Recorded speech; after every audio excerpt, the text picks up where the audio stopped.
Мұны көріп отырсаңдар, мені бұл өмірде жоқ деп есептей беріңдер. Сондықтан сендерге өз оқиғамды айтып бергім келеді. Менің кім екенімді, неге мұндай жағдайға тап болғанымды біле жүріңдер. Менің есімім Толқын. Мен осы мектептің оқушысымын және дәл осы мектепте өлдім. Бұл өкінішті, бірақ өмір деген осылай қатал екен. Барлығын рет-ретімен айтайын. Түні бойы Фодина ТВ аспаздар каналын көріп таңда тұрдым.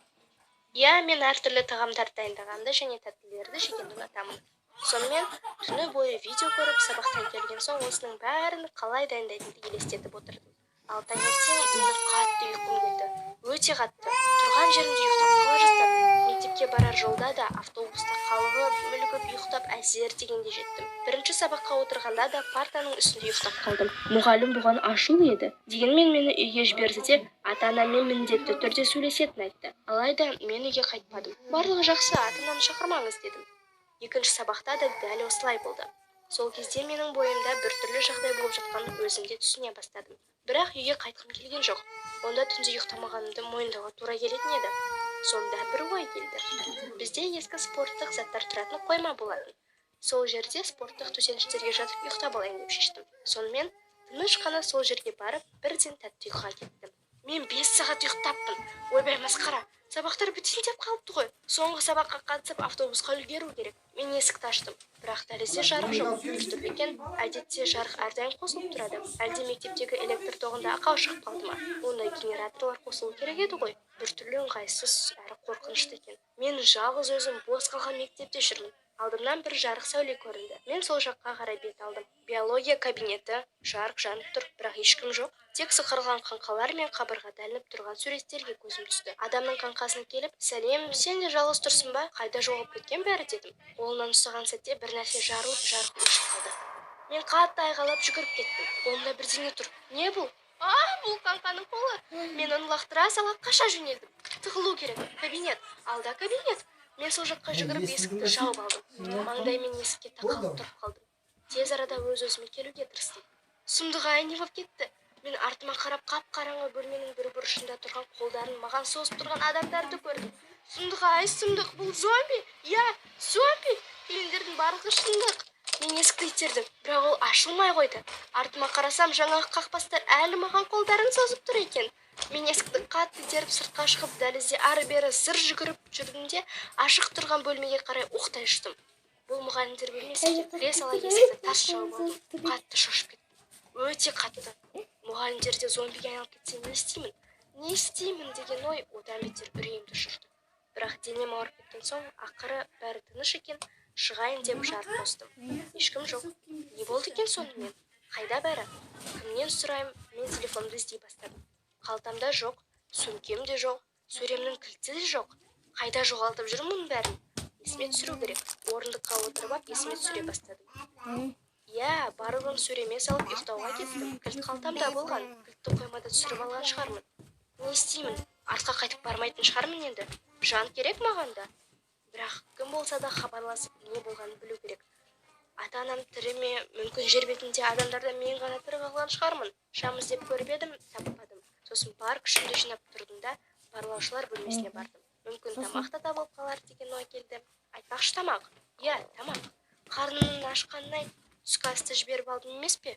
Бірақ зомбилар туралы фильмдер есіме қайта-қайта орала берді. Олардың көзіне түспесең, бір бөлмеде қамалып отыра береді. Ал көріп қалса, біттім дей бер. Жеп қой мүмкін. Жеп? Тамақ жегім деп отырғанын-ай. Болды, зомбилар туралы ойламаймын. Әйтпесе қарнымның шырылдағаннан бүткіл зомби оянып кетер. Асхана!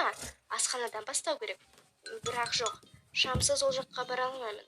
Бірақ жарық қоссам ше? Зомбилар жарықтан қорқады ма? Жоға, қайдан? Вампир емес қой олар. Оған қоса қараңғыда қашу қиынырақ болады. Шамды қостым әйтеуір. Тым жарық. Бірақ бастысы қорқынышым басылды. Асханаға бара жатқанда бүткіл шамдарды қосып шықтым. Асхана тып-тыныш, ешкім жоқ екен. Мен тіміскіленіп тамақ іздей бастадым. Ыдыстың бәрі бос, түк жоқ екен. Егер бәрі мектептен асығыс шығып кетсе, онда тамақ қайда? Мүмкін біреулері тірі қалып тамақтың бәрін алып кеткен шығар. Барлаушылар бөлмесіне бара жатқанда да жарық қосып келдім. Ол жерден керек нәрсенің бәрін таптым. Ұйқыға арналған қап та бар, тамақ та, тіпті GoPro камерасы да табылды. Дәл сол сәттен бастап мен видеоблогымды бастадым. Тамағын ішіп алдым. Дәмді екен. Жеп болып, бүгінге осы да жетер деп қапшыққа кіріп алып ұйықтап қалдым. Біраз уақыттан кейін мен ояндым. Сағатқа қарасам келесі күннің таң атып кетіпті. Сол жерден шам және жорыққа арналған күрек тауып алдым. Бұл жақсы қару болады деп кілтімді іздеуге шықтым. Биология кабинетіне жетіп, шаммен бөлмені түгел қарап шықтым. Кеше шам күйіп кеткен екен. Ал менің қорыққаным сонша, қаңқаның қолын жұлып алыппын. Әрі қарай бардым. Кешегі адамдарды көрген бөлмеге. Ол қай бөлме еді? Шаммен жарық түсіріп, сол есікті көрдім. Аяғымды ақырын басып, әлгі қаңқаларға жеттім. Кешегідей қозғалмай маған қолдарын созып тұр. Не бәле бұл? Қолмен сөндіргішті тауып алдым. Зинк? Манекендер! Бұл тігін кабинеті еді ғой. Қалай ұмытып кеткенмін? Бірақ мұнда кілт жоқ. Содан кейін мұғалімдер бөлмесіне табылар деген үлкен сеніммен бардым. Ол жерде дәл кешегідей тып-тыныш болатын. Иә, әне бұрышта кілт жатыр. Ура! Қазір телефонымды алып барлығын білетін боламын. Мен кілтті ала сала сөрелерге қалай жүгірдім. Не болғанын білетін болдым. Міне менің сөрем. Ашамыз. Менің телефоным қайда? Ол жоқ. Қайда ол? Сөмкем де жоқ. Не болды сонда? Менің үмітім үзілді. Не істеймін енді? Мен барлаушылар бөлмесіне қайта оралып, жай ғана қапшықта оранып, келмен қоштасу видеосын түсіргім келді. Мені бір күні тауып алар деген үмітім бар еді. Менімен не болғаны осы бейне жазба арқылы білетін болады. Зомбидан тығылғанымды, қандай сұмдық жағдайды басынан кешіргенімді бәрі білер. Отбасымнан жырақта қалып қойғанымды, оларды бір көруге зар болғанымды, зомбилар әлдеқашан бәрін бұзып тастаған шығар. Қазір адамдар интернетсіз тас қараңғыда отырған шығар. Тоқта! Егер мектепте жарық болса, онда интернетте істеп тұр ғой. Информатика кабинеті. Мен қауіпсіздік туралы ұмытып, бүкіл мектепті басыма көтеріп жүгірдім. Не болып жатқанын біліп алуым керек. Кенет алдымнан ит шықты. Ит? Мектепте ит не істеп жүр?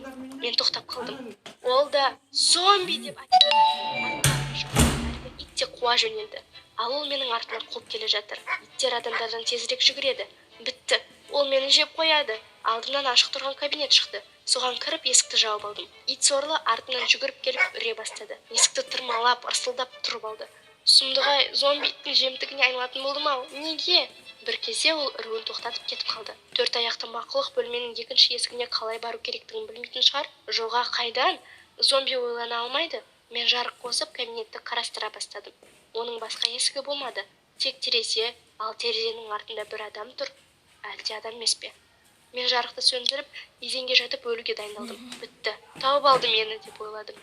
Ақтөс, қайда алып бара жатсың мені? Не таптың? Кім бар деген дауыс естілді. Мен құлағымды көзімді жауып алып, анау ит есікке секіріп қайтадан үре бастады. Жаңағы кісі есікті аша бастады. Бірақ мен оңайлықпен берілмеймін. Орындықты алып еріксіне ұрамын деп тұрғанда, өзім оның аяғынан шалынып құлап қалдым да қатты айғайлай бастадым. Мүмкін менің айғайымнан шошитын шығар деп ойладым. Сол кезде ит мені жалай бастады. Жоқ, жеме мені! Жарық қосылып кетті. Алдымда полиция қызметкері, ал қасында ит тұр екен. Екеуі де маған қарап тұр. Бәрі дұрыс па деді маған. Сені 2 күн бойы іздеп жүрміз, ал сен мұнда екенсің. Ақтөс екеуміз мектептен жарық байқап тексеріп көрейін дедік. Жүр Толқын, ата-анаң күтіп отыр сені, деді ол. Міне енді Достар, қорқынышты болса, комментарийға жазып кетіңіздер, мен бүкіл комментарийімді оқимын. Достар, видео ұнаса лайк.